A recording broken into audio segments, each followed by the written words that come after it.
Nag-iwan ng makabuluhang mensahe si Governor Aurelio Oy Umali sa ginanap na 74th Annual Commencement Exercises na isinagawa sa Central Luzon State University o CLSU.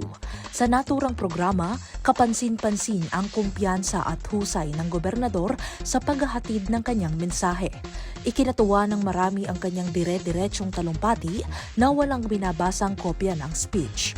Bilang panimula, binigyang papuri ng gobernador ang mga magulang ng graduating class of 2026 bilang kabahagi sa tagumpay ng kanilang mga anak. Ayon sa kanya, isa sa pangarap ng magulang ang makita ang anak na makapagtapos at magkaroon ng kakayahang mabuhay para sa sarili.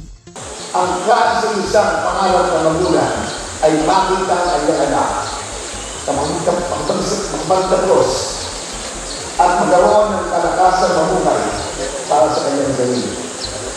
As a son, today among our graduates, this is a fitting tribute for us to honor our father and our mother.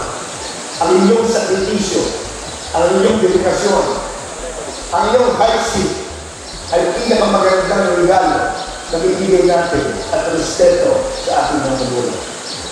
Kasunod ng pagkilalang ito, hinikayat din niya ang mga graduates na pasalamatan, purihin at palakpakan ang kanilang mga guro na naging bahagi ng kanilang tagumpay. Bukod sa pagbibigay ng inspirasyon, binigyang diin din ni Governor Aurelio Oy Umali na ang CLSU ang premier na universidad sa Central Luzon at palaging kapilang sa top 100 universities sa bansa. Dahil dito, mahalaga para sa pamahalaang panlalawigan na makapartner ang universidad sa development ng probinsya.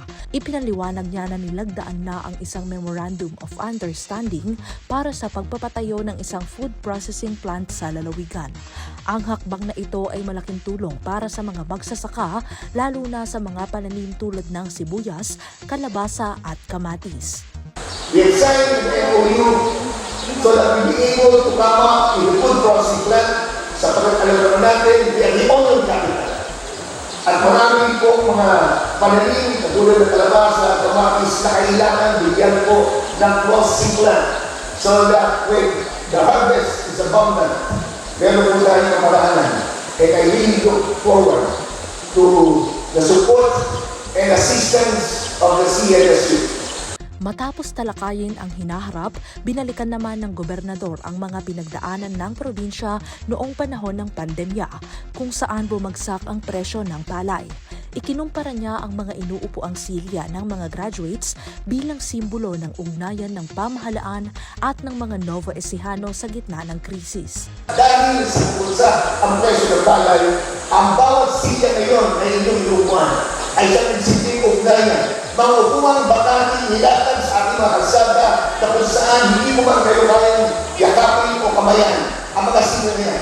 Ang nagsinding ugnayan at nilagay natin ang mga bigas na galing mismo sa Monstrano Luciano na sinasabi sa unting kakayahan, nawa ay maramdaman na tayo sa Trinidad, isang probinsya at isang bansa ng Pilipinas.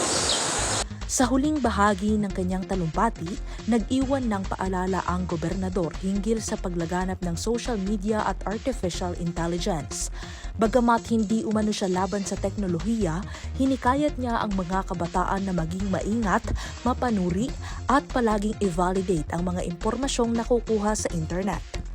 I am not against the technology, but let me caution that as far as these technologies are concerned, maganda pa rin na hindi ChatGPT o lang, walang plataforma at ginagamit sapagkat kailangan ng puso, dedikasyon at salaysay na magmumula na sa mga tao at sa mga pusong inyong pinagarapan.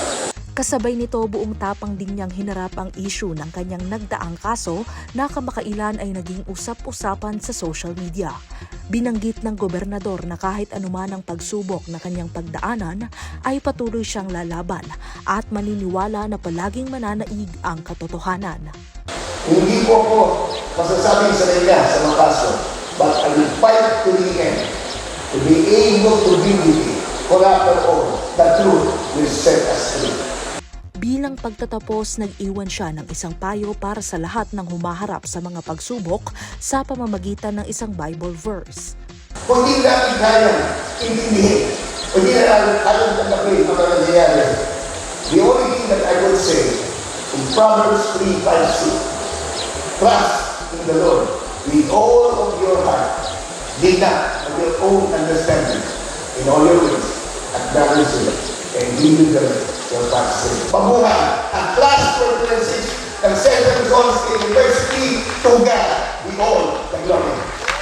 Kasama sina Jeremy Ramos at Jeff Gonzalez, ako po si Carmel Joy Miguel, nag-uulat.